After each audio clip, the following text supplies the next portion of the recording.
Welcome to AstroChat with Anne Sundell, Kimberly Williams, and Monika Anna. We are three professional astrologers living in three separate countries, coming together every new and full moon to share our 3 points of view on astrology. Whether you enjoy deep dives into the current transits, or you are just beginning to learn about astrology for the first time, there is a place for you here. All that is required is an appreciation for astrology, along with a respect for the various traditions within it. So grab a mug of coffee, your favorite cup of tea, or any other beverage of your choice, and join us for a chat on the astrology of the next 2 weeks. Hello, everybody. Welcome back to our first Astro Chat of 2024. We're going to be talking about the first lunation of January 11th. Today it is myself, Kimberly Williams, and the trio is back. We have Anne Sundell and Monika Anna. So we're going to have a great conversation about all things involving the upcoming Capricorn New Moon.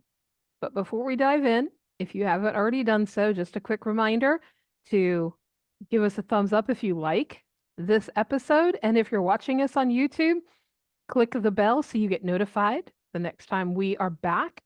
And also, if you're willing to subscribe, it really helps us with the channel. If we get enough subscribers going this year, we'll be able to do some live Q&A. So please go ahead and hit those buttons. We appreciate it. All right, let's look at the data stamp we have. In a moment, we'll bring the chart up. So if you're watching, you can follow along. But if you're listening to one of the audios, feel free to run your own chart. We're going to be looking at January 11th, 2024. Here in the central time zone of the US, that's going to be at 5:56 a.m. Across the pond in the UK, that's at 11:56 a.m., if I did my math right. And in Finland, that's 1:56 p.m. or 13:56 military time. We're looking at the 2 weeks from January 11th to January 25th, when we'll have the full moon in Leo. And during this window, we're going to have a couple of ingresses, a couple of planets going into signs. We only have one retrograde to contend with, and that is Uranus, which will be retrograde until the 27th. So we'll be talking about her shifting direction in our next episode. But between now and then, on the 14th of the month, Mercury will move into Capricorn. On the 20th, of course, as always, the sun will be entering Aquarius. On the 21st, which will be very exciting, Pluto will move into Aquarius again. And that's also the day that Mercury will leave the post shadow.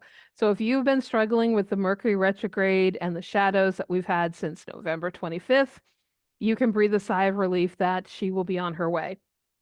On the 23rd, Venus is going to join the fold by entering Capricorn. And then on the 25th, we'll have our full moon in Leo, and we'll be back to talk about that.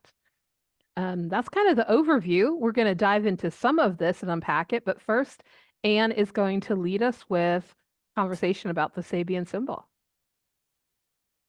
Thank you. It's good to be back again.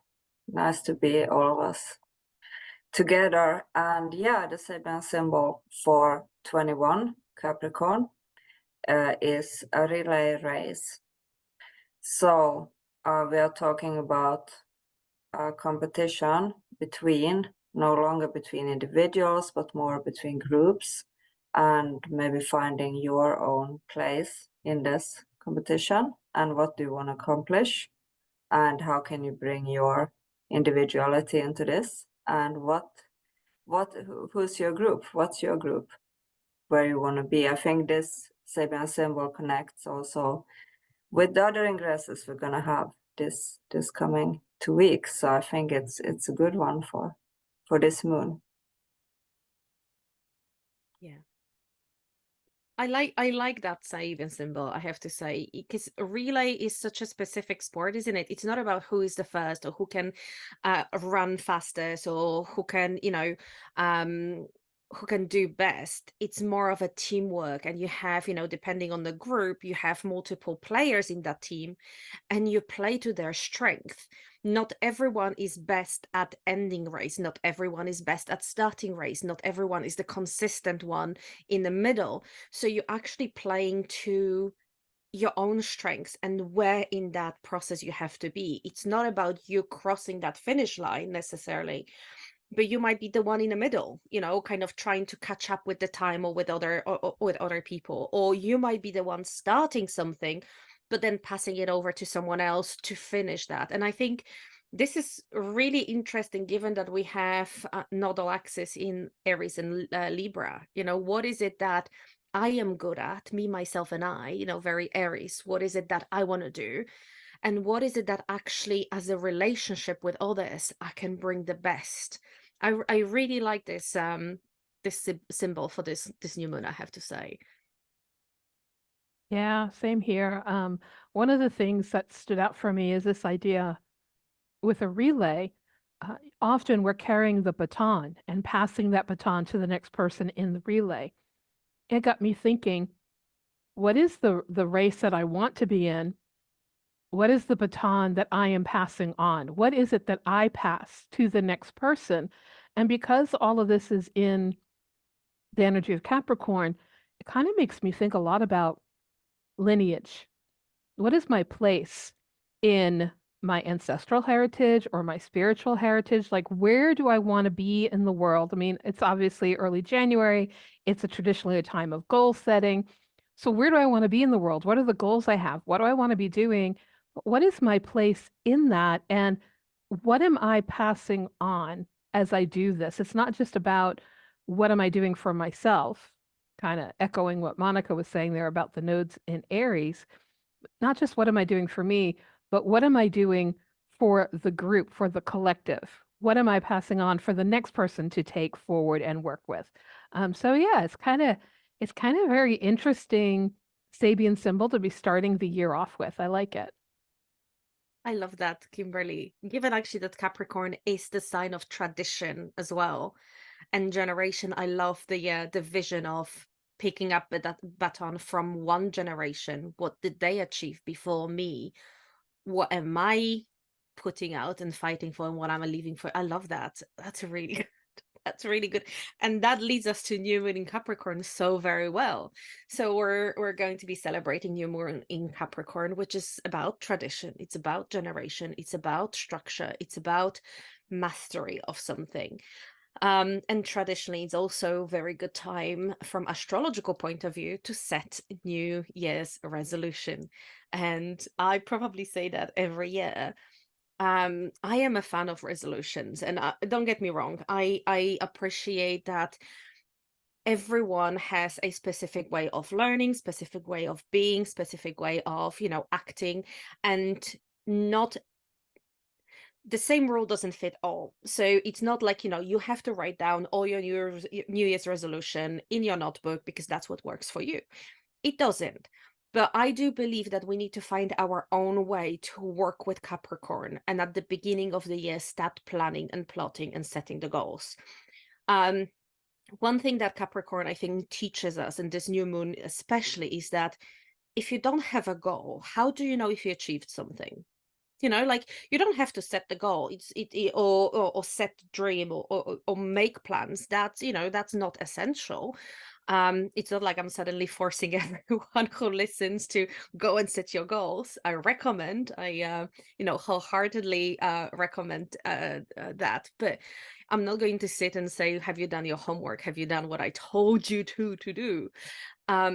But the thing is, when the end of the year comes, and, you know, our Scorpio season comes, and there is a there comes time of harvesting. The question is, what have you planned for this year?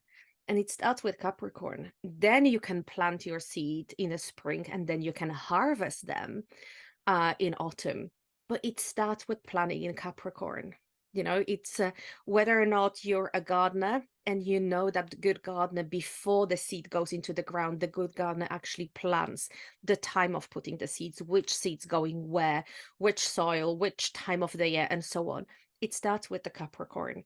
And I think one thing that I love about astrology, what astrology also teaches us, is the Capricorn comes after Sagittarius. We're setting up our goals and our intentions and our plans after the time of dreaming and envisioning the year. So we had a month of Sagittarian vision and looking forward to 2024 and dreaming about how great it will be, or peaceful it will be, or relaxing it will be, or exciting it will be. We had that, like, oh, what is the mountain that I want to climb in 2024? The Capricorn season comes, okay, you have the dream to climb that mountain. What do you need in order to do it?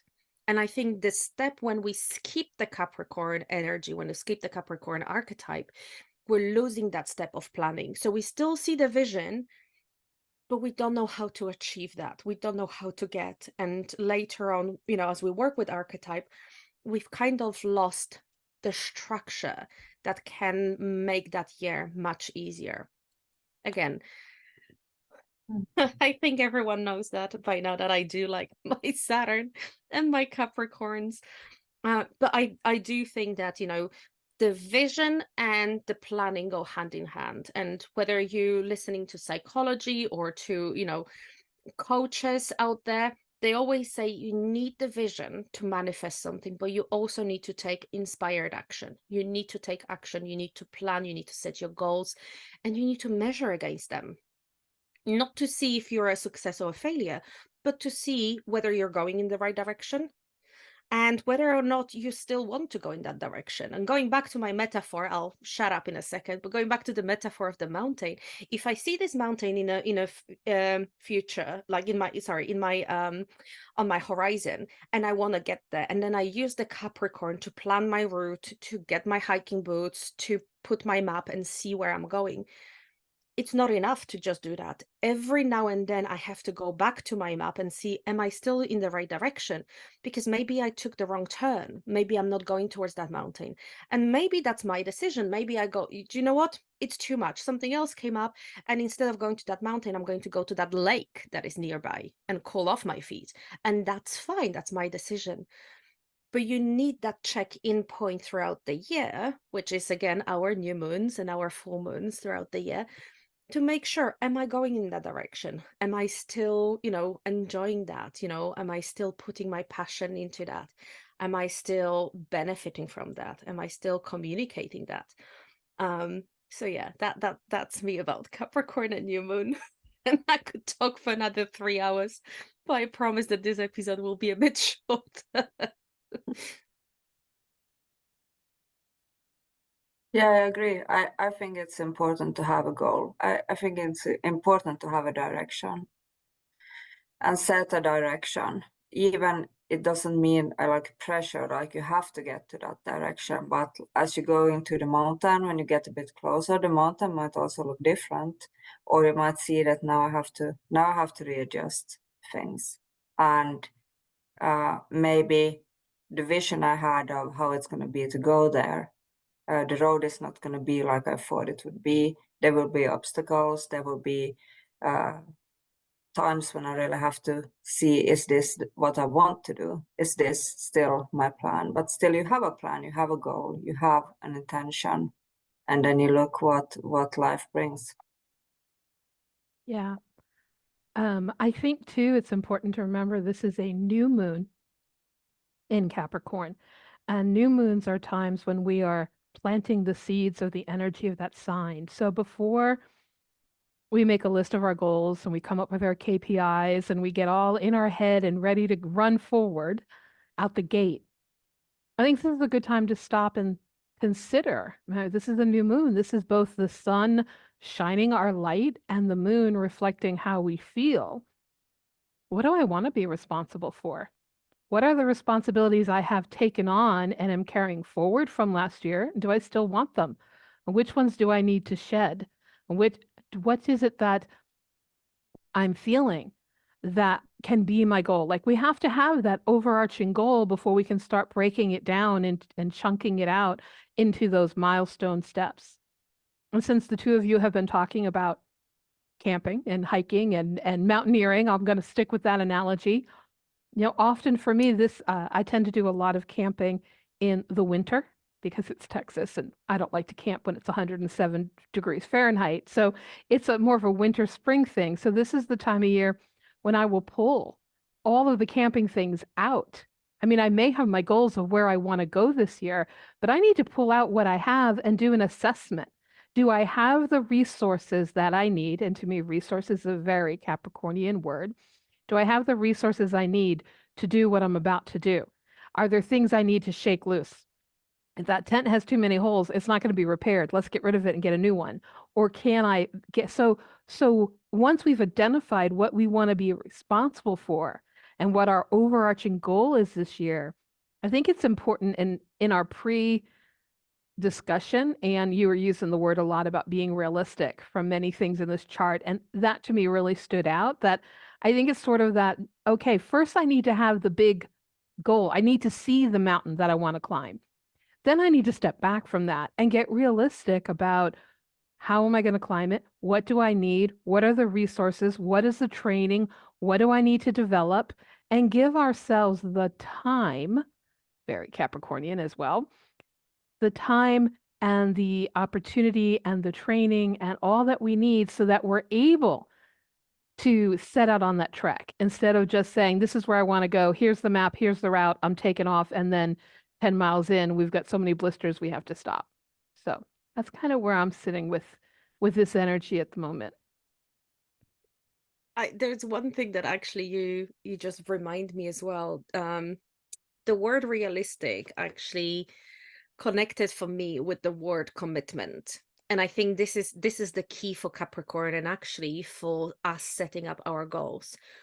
Again, sticking to the camping and the mountaineering, you see that mountain, you think it's amazing, you would love to be on a top, you think it's a great adventure.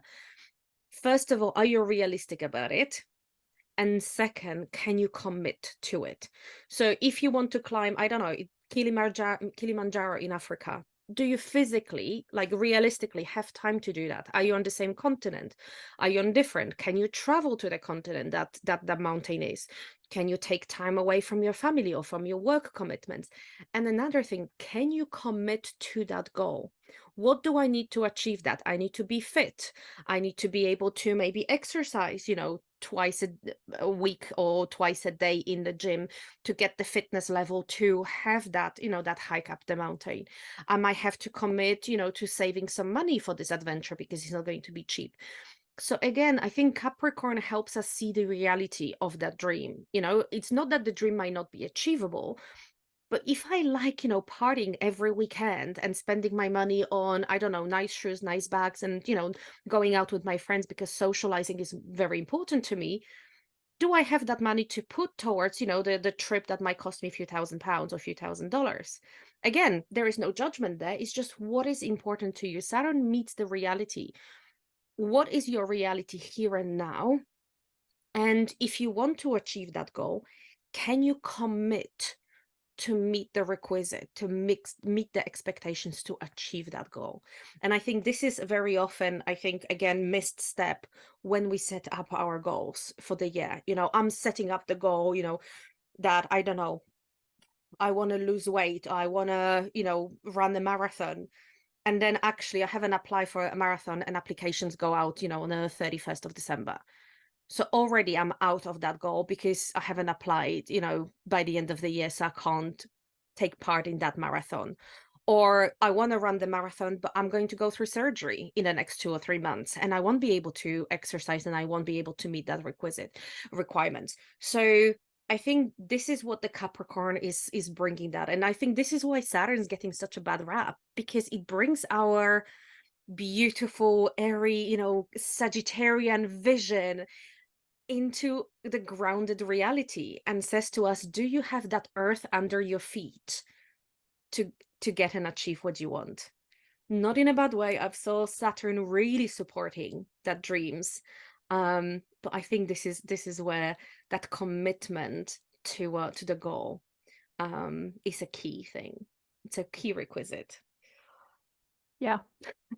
And we talk about both Saturn and Capricorn. Both are used a lot with the analogy of mountaintops and the big picture and the climb and all the work. But when we think about it, I think Capricorn is extremely a sign that is about foundation, like you are saying, Monica, the earth beneath your feet. If we were, a architect and we were hired to come in and redo an old house, we might look at the house and say, from a very dispassionate point of view, well, those windows are crap, but that beam has some architectural interest. We might save that. That door could be repurposed. That little nook and cranny, it's there's a crack there. It needs to go. And it isn't unusual if you ever watch people do house renovations that they start taking the things we're going to keep out and tear everything else down, tear it down to the foundation and build it back up again. And as we're building back up again, right, we can put in those things that we had already decided were good, that were worth saving, that were worth continuing with. And this is why I think that with Capricorn New Moon, it's a time to reassess. What do I need? I can get excited about my goal and I can get overly emotional about that's what I need to go and do. And these are all the little trinkets I need to take with me. But if we're carrying a caravan on our back, we're not going to climb Kilimanjaro. So sometimes it's about not only being realistic, but getting unemotional, getting dispassionate, getting clarity about, okay, what do I need to have a healthy foundation so that I'm ready to move forward to these steps and these milestones that I've identified as necessary to reaching my goal. And I think we could talk about Capricorn a lot, but perhaps it would be good to move into talking about some of the lunar aspects. Are you guys both ready? Yeah, for the soup. Yes, we are. Give me 1 second and I'm going to pull up the chart. All right, so here's our chart. If you're watching, you're going to see that we have quite a few planets in Capricorn. We have Mars, Moon, Sun, and Pluto in Capricorn. Some of the aspects that we're going to look at today involve the fact that Sun and Moon are making a very tight exact partile square to the nodal axis, to the south node in Libra and the north node in Aries. And near that north node in Aries, we also have Chiron. So that's probably one of the big challenges. We do also see that there's a nice sextile happening to Neptune at 25 of Pisces, as well as a trine to Uranus at 19 of Taurus. Interestingly, close to that Sun Moon, there is a conjunction with Pluto as it's hanging out at the very last degree, 29 degrees of Capricorn. And also, I mentioned Mars is in Capricorn. Mars is just starting to enter what we call under the beams, meaning that the sun's rays are going to be blocking her out. And sometimes it can be difficult to access the energy of a planet the way we want to during that time period. So yeah, those are the main aspects that are hitting our sun and moon. You guys want to tackle any of those? I'm happy to take on the nodes. Well, I'm not happy to take on the nodes. I'm happy to start with the nodes. I do think, again, it just, the more I learn about astrology, the more I go into charts of either transits or clients, it just the same story, the same themes coming up just from different angles, which is so incredible to see. And from me, everything that we said about the relay, about the Sabian symbol and the new moon in Capricorn come together again with the new moon in Capricorn talking to the north node in Aries and to south node in Libra.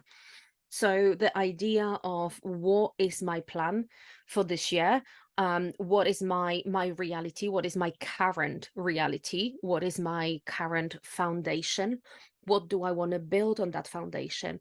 And then there will be that tension between what is it that I want to achieve, that pull towards me, myself, and I want to achieve something. I want to succeed. I want to push through with my agenda, with my goals, with my purpose, my vision. And then that kind of pull of what's safe and secure, in terms of the relationships that I have around me. But going back to the Sabian symbol that Anna shared with us at the beginning, the idea of a relay race, the going back to, if I am planning something, am I the right person to execute all the steps? And I think this is something that that Sabian symbol gives us as a layer to reflect on this new moon. Is this I want to achieve something? Am I just going to plow ahead on my own because I have the energy, I have the will, but also I have the tools to achieve that? Or do I want to go back and check with my relationships, with people around me, with groups around me? Is there someone better place? Again, going back to our metaphor of that trip to Kilimanjaro.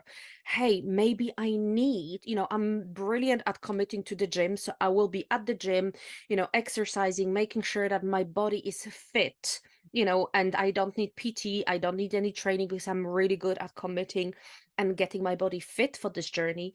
But actually, maybe I need to employ someone else, family, friend, or someone who can help me organize the whole trip, plan the flights, plan, if I need a guide on the mountain or not, because I might not be good at that stuff. So I think that what I love about new moon in Capricorn, it doesn't matter if it's at 0 Capricorn, 29 Capricorn, 20, it brings that Capricornian archetype.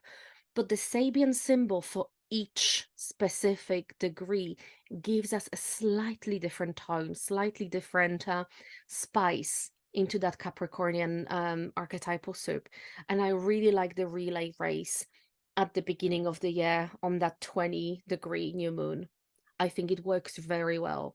And it works well with that new moon, nodal axis, that tension between what is it that I can achieve? Where is it that I need, help, and I need to rely on the relationship? And do I have the wisdom as I plan my year, as I put the goals, to actually see that and not being pulled towards something, by my ego, Aries.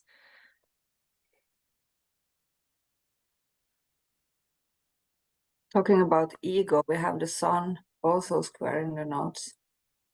So I think about the sun as something shedding light on the journey with the nodes. And I think that maybe this can bring some light to our motivations, our intentions, what's maybe some hidden agendas, or what's something that we might have hidden from ourselves concerning why we are doing things, why we want to go forward with this. So this might also help us with the direction a bit to understand ourselves, why we are going in this direction, and is the motivation right kind of motivation to do it.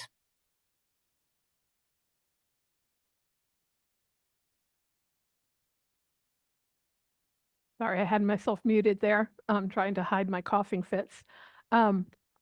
So something that stands out for me, and I could say so much, but I would just be repeating what both of y'all have said, and I don't want to do that. You said it so well.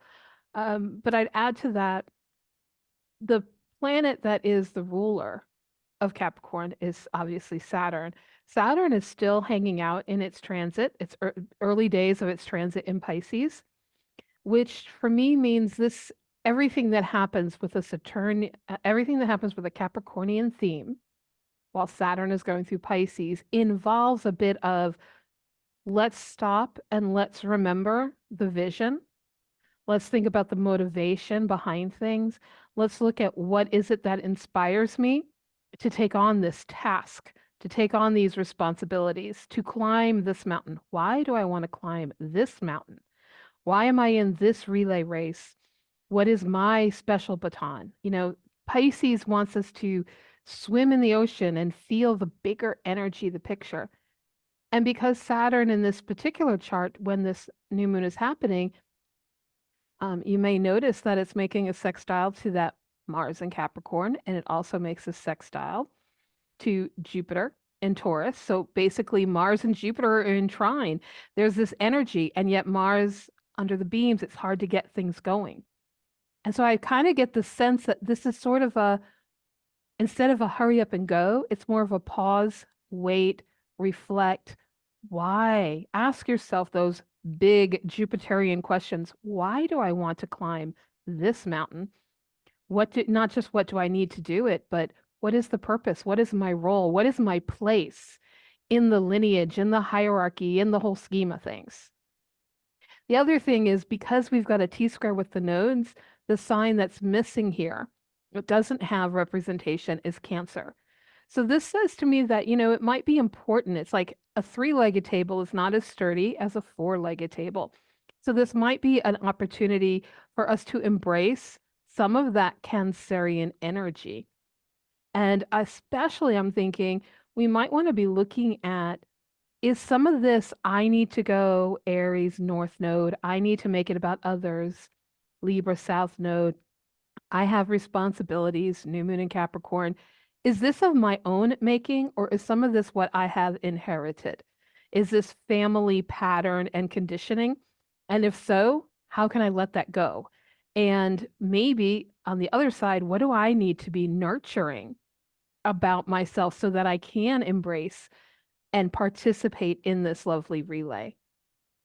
And the last thing I'll add to this discussion is the fact that that North Node is sandwiched on one side with Chiron. And just past the North Node, if we were to put asteroids in here, we have the asteroid Eris. So I get the sense that this 2-week period, there could be discord, there could be some chaos. If you're not familiar with Eris, she was the goddess who threw the apple into the room with the 3 goddesses who fought over who deserved the apple.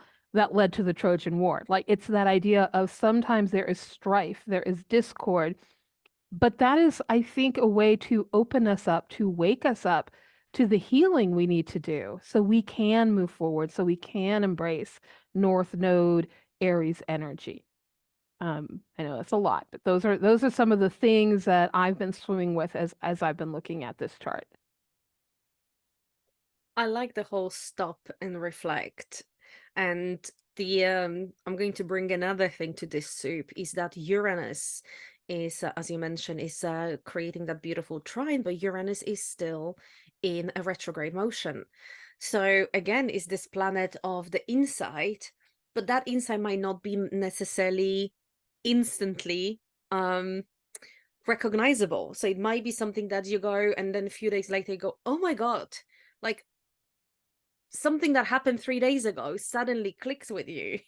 That kind of delayed lightning bulb moment. But it's interesting, like you say, that everything just pulls us. I mean, for me, from this chart, everything pulls us a little bit from within. It's just slow down, reflect. Yes, there might be insight into what you want to do, what you want to achieve, what's this year going to be about. But also, have you actually asked those questions, like Kimberly just said? Have you played to that Saturn Jupiter sextile? Have you asked that question whether or not this is important to you? Jupiter and Uranus in Capricorn, I'm really looking forward to this this conjunction in the next few weeks. It's this big question and big insights, and I like that it's happening earlier in the year rather than later in the year. So we're building up to that. What is of value in the world, again, divided by my ego and my needs and what maybe my community need? We're going through the those questions as a world overall, with the nodes going through Aries and Libra. What is it that my community, my relationships need? What is my relationship to others, and what is it that I need?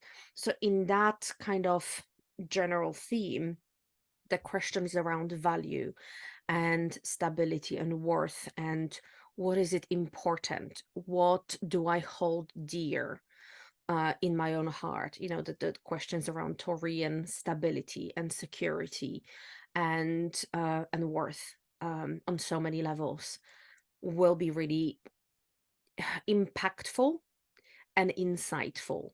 And I think that can also help us build those New Year's resolution.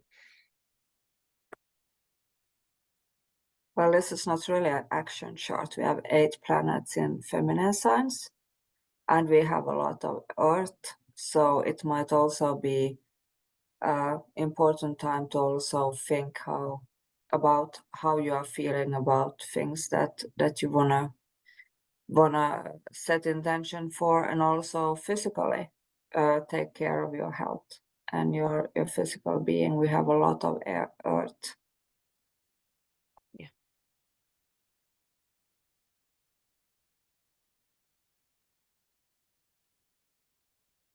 And I think that moves us into talking about Pluto. Obviously, Pluto is conjunct the lunation, but we're going to see that by the 21st, it's moved into and ingressed into Aquarius. And I think, Monika, you had some thoughts you wanted to share about that. Yes, so we have Pluto who's changing sign and going into Aquarius for the second time. So that's the second dip of Pluto. It happened earlier in 2023. Pluto went into Aquarius, dipped into 0 degree, and then retrograded back to Capricorn. And this year, Pluto will go into Aquarius on, Kimberly, I think you checked, that was 21st of January, and it will stay there until September. And then again, it will retrograde to Capricorn, and then again, it will have the third return to Aquarius. In astrology, from the astrological point of view, those slow moving planets, they have an impact on us, because even though they might not be visible on that personal level straight away, they have an impact on the whole generation. They have an impact on the whole society. They have an impact on a whole empires, right? So those are the planets that define what happens in the next 10, 20, 40 years and so on. And Pluto moving to another sign is moving to another sign for years.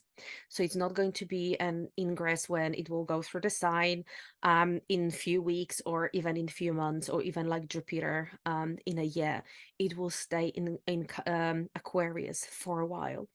And I think the important importance about moving to the sign like this is, in our lifetime, we're not going to see Pluto returning to Aquarius again. Because for Pluto to go back throughout the whole sign and go back to Aquarius again, it takes 250 years. So it takes quarter of a millennium for planet to go through all the signs and return to the same sign. So we're now witnessing Pluto in Aquarius, and we have not had that since 1700s. And Pluto in Aquarius. Pluto as an archetype is the planet of depth and transformation, and it's in mythology, it's Hades, it's the god of the underworld, is the one who kidnapped Persephone. It's the one that, if we're looking at depth psychology, this is every unconscious, subconscious matter that we're dealing with.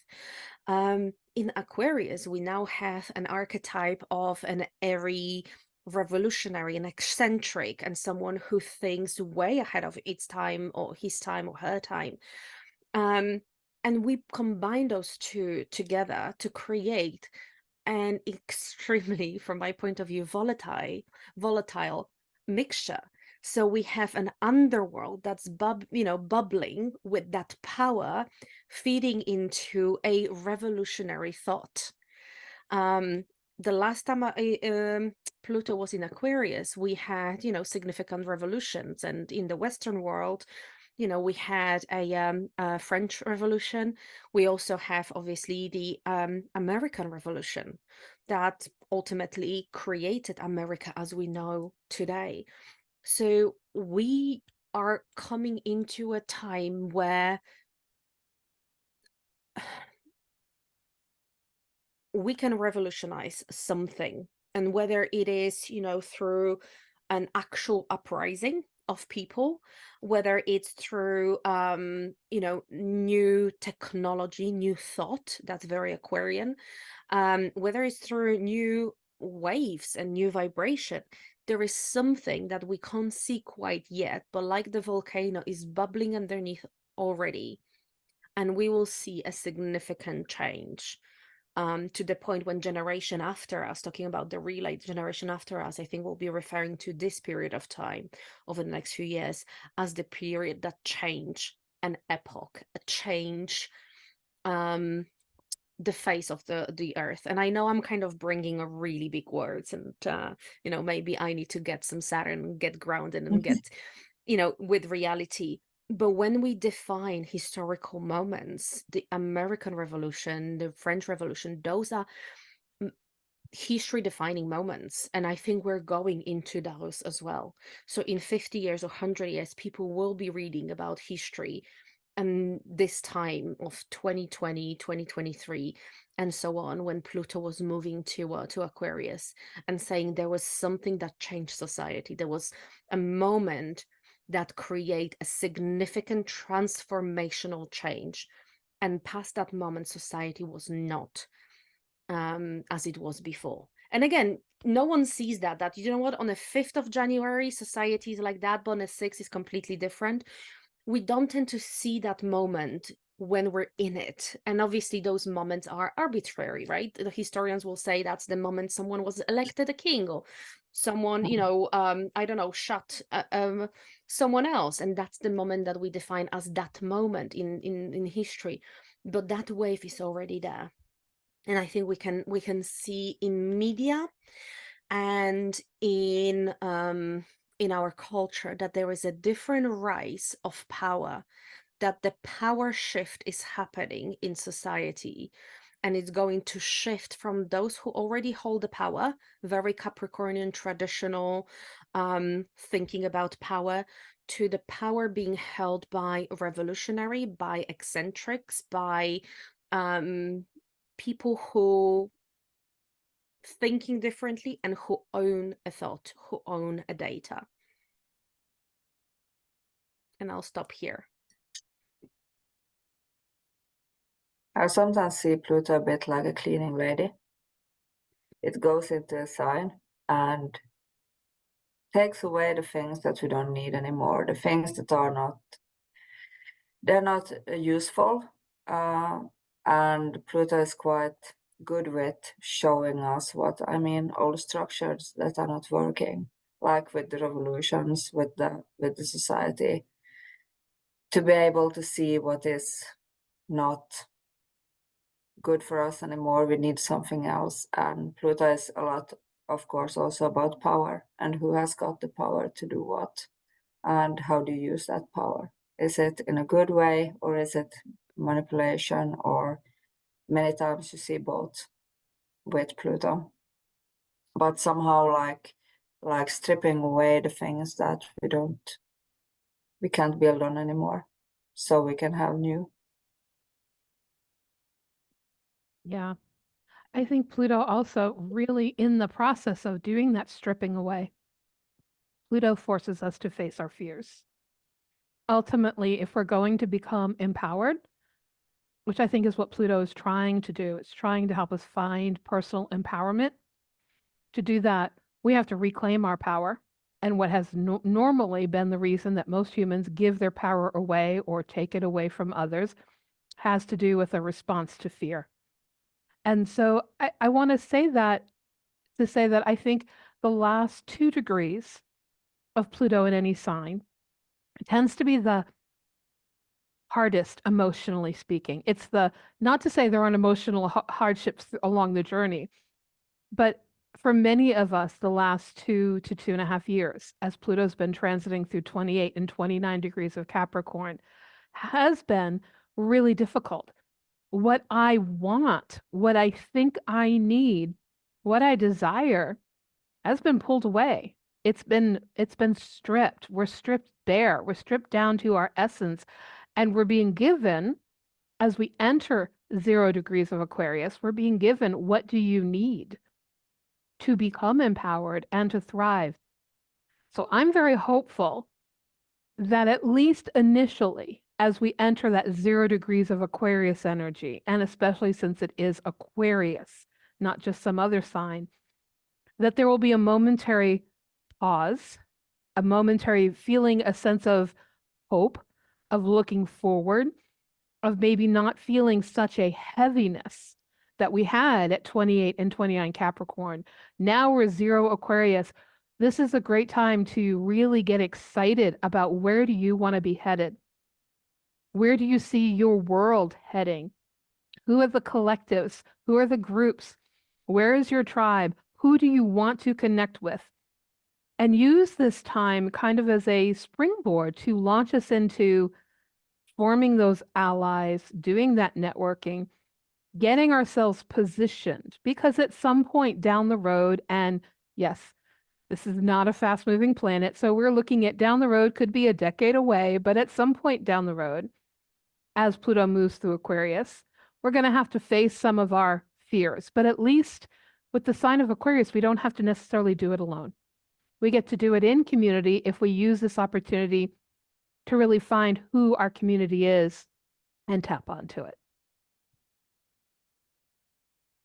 Well, as it is our first episode of 2024, I wouldn't be myself if I wouldn't be the ray of sunshine that I always am. And go back to what you both mentioned about power and fear as well. And when we face Pluto, we face our monsters. And there is this kind of idea that when you fight monsters, you have to be very careful not to become monster yourself. You know, the ray of sunshine bringing here cloudy weather.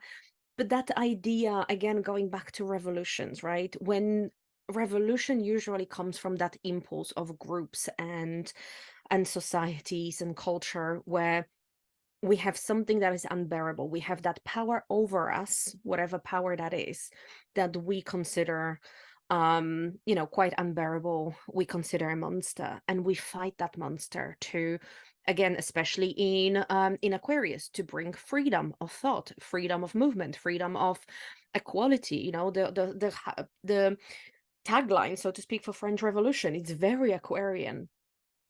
But the thing is that I don't know of many revolutions in our history where the heads of those movements didn't become monsters themselves, didn't turn that movement into complete opposite, you know, didn't go past that point and actually just went into the arms of Pluto and didn't see the distance for themselves, whether we're looking at, you know, American, at French, Russian, at any of the movements. They start from that initial very Uranian thought of, we need freedom, we need to break the bonds, we need to break the chains of whatever is that's bound us.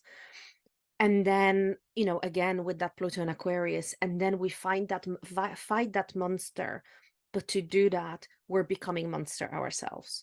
And whether it is internal and you do that, you know, internally, whether it is actually as an, you know, activist in the culture that you live, there's a real chance that you do not see and reflect on how far will you go, you know, to do that. I'm also thinking, I don't know why this popped into my head, because I have not checked the charts, but I will after this episode, of Nelson Mandela and that revolution.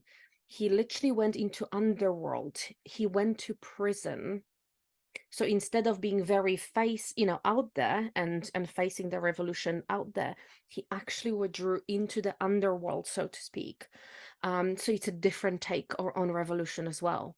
So I do think with Pluto is sometimes tricky. How much of that fight you have to bring into that yourself, and how much you actually have to withdraw and let the monster collapse under its own weight. I wouldn't be myself if I didn't bring something like that. Yeah. And you do see this a lot, So, right? I mean, Happy New Year! Happy New Year, oh boy. But you see this a lot, right? I mean, how often is there a protest against some horrific event or policy, And then the people organizing the protests, the people come together, everyone's in their tribe, but then there can be an offshoot that has the potential to become violent or create damage. I mean, we see this again and again where you have a revolution, perhaps of a government, and it's then replaced by someone who becomes authoritarian or dictatorship. So, yeah, I mean, you're right. There is definitely we have to be careful not to become that which we are seeking to overthrow or revolutionize. But I do hope that those first few sorry, degrees, Kimberly. yeah. Just if I can make to this, it happens in our families as well. How often do we raise the revolution, rebel against our parents? I'll never be like my mother. I'll never be like my dad. You know, I will never be the same. And then your children literally see you the same way you saw your parental figure that you didn't like. You know, you became that monster that raised you. That's so often that trauma, that generational trauma is there. So sometimes it's we have to be super conscious of that. And even the awareness of that still is not enough. We're dealing with, with Pluto, we're dealing with underworld, we're dealing with something that is so deep that we need help to bring the light into that. So yeah, whether it's, the revolutions that I'm talking about, like French Revolution, or whether it's actually rebelling against your own, monstrous parents, for example, parental figures, it's the same principle. How much are you aware of that, and how much you're actually becoming yourself? 2024, welcome to the revolution, guys. Woohoo! All right, so before we wrap up, we don't really have time to And break because Aquarius is, What's that, Anne? I was just saying that Aquarius rules astrology too, so we will see it to 2024. That's right. So any final thoughts you guys want to throw out about other things we didn't have time to really unpack that you just want to, or that you want to go back and revisit? So there's actually one thing that I wanted to touch on, not necessarily about the transits, but around how you track them with your own houses. So I had few people reaching out to me, which is lovely, saying that they actually purchased the Astroluna journal. So it was lovely to hear from you all out there. And there were a few questions that came up around how do you actually journal, because there is a place to put a degree of the new moon or full moon, and then obviously there is a place to indicate which house it is.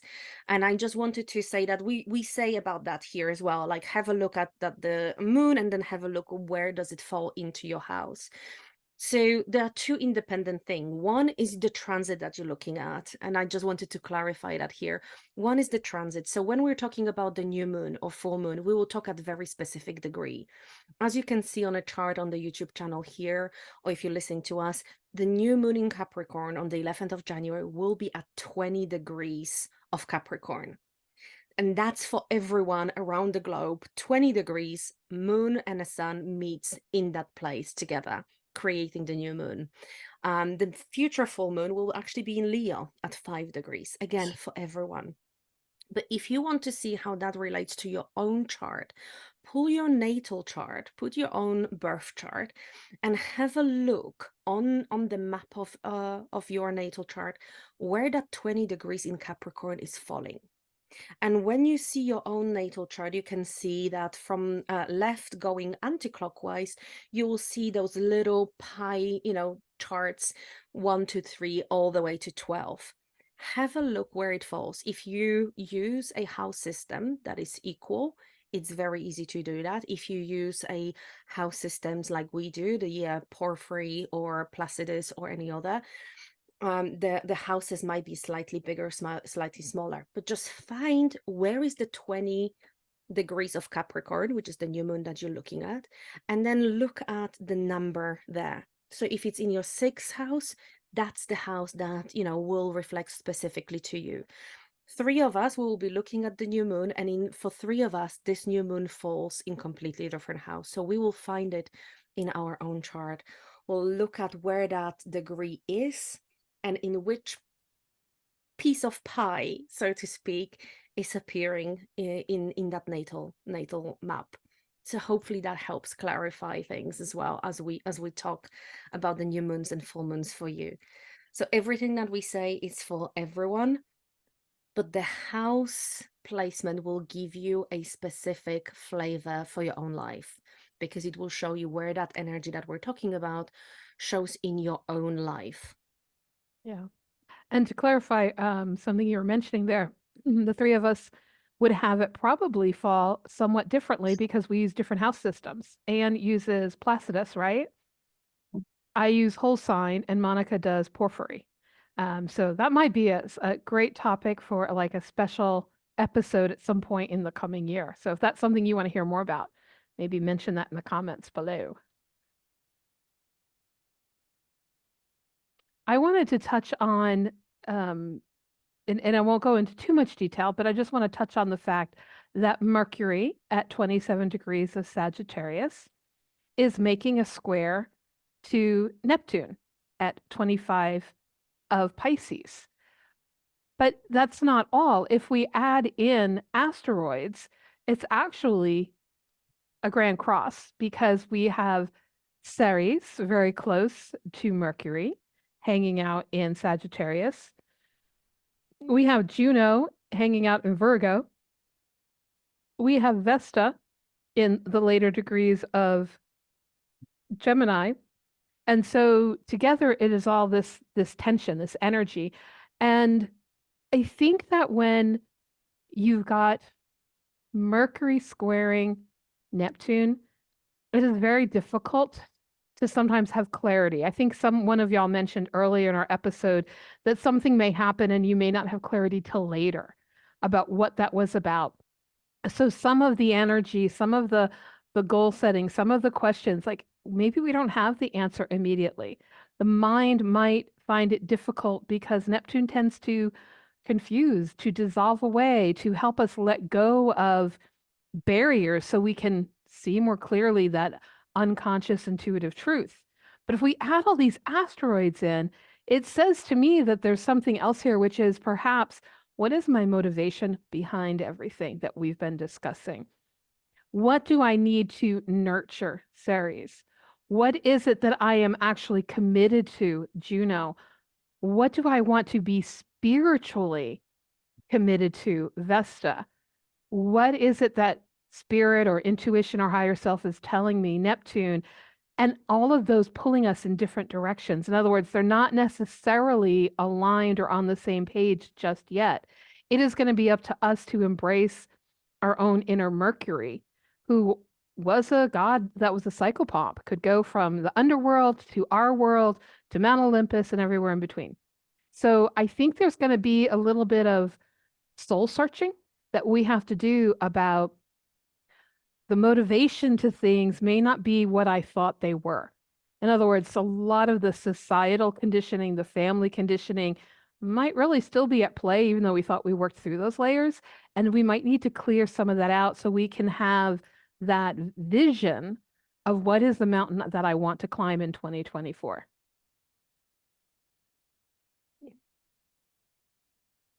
Anne, any final thoughts? That was a great summary of it, I think. I Oh, like thank that you. too. Well, then Take care of your body and your mind. That's my tip for this week. That is a fabulous tip. My tip is go back into what was happening from the end of March to the end of May in your world. If you journal, that's great. If not, look at some of your old texts. Go on Facebook, look at your old photos, check some of your old emails. What was it that was percolating in front of you as something new? What was that new potential something that felt a little juicy that was sort of just kind of in our periphery and then went away? Because that was when Pluto, as Monika mentioned, first was entering those 0 degrees of Aquarius energy, and now it's coming back. So that can be a really good indication of, oh, that was some of the, what do I need to bring back, and what is it maybe I need to be considering incorporating into my planning for this coming year. What about you, Monika? What's your tip? I mean, I know I'm being repetitive now with the Saturn and new moon, but I really encourage people to use that new moon to set yourself up for success. And again, Capricorn is that ultimate, that archetype of success, of mastery, of being proud of something that you achieved when you commit to something. And this is opportunity to do that, whether you're just going to journal on what your plans and goals, and then as you go along, you're going to plan that and check in, whether you're setting up the vision board, whether you're actually doing your whole strategy for the whole year. Whatever works for you, find the way that works for you, but find the way that you can create a goals that you can commit to, and then check in throughout the year, because that is the archetype that will then help you achieve success, achieve the mastery in your life, and make you feel like, yeah, you're the master of your faith. That's not the one. Master of your of your path. Awesome. Well, as always, it has been wonderful chatting with both of you, and look forward to seeing what comments our viewers put in. Looking forward to, don't forget to hit your notification bell if you're on YouTube, so that you can join us the week of January 25th when we'll be back to talk about the Leo full moon and how to work with the energy during the 2 weeks following it. So until then, Happy New Year and enjoy your first lunation of 2024.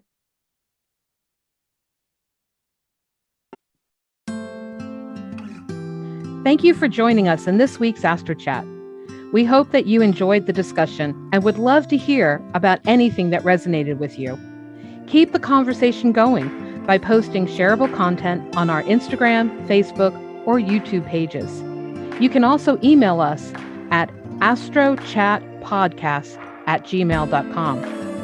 AstroChat is uploaded every 2 weeks on the Saturday before each new and full moon. Look for us on your favorite podcast platform as well as on YouTube.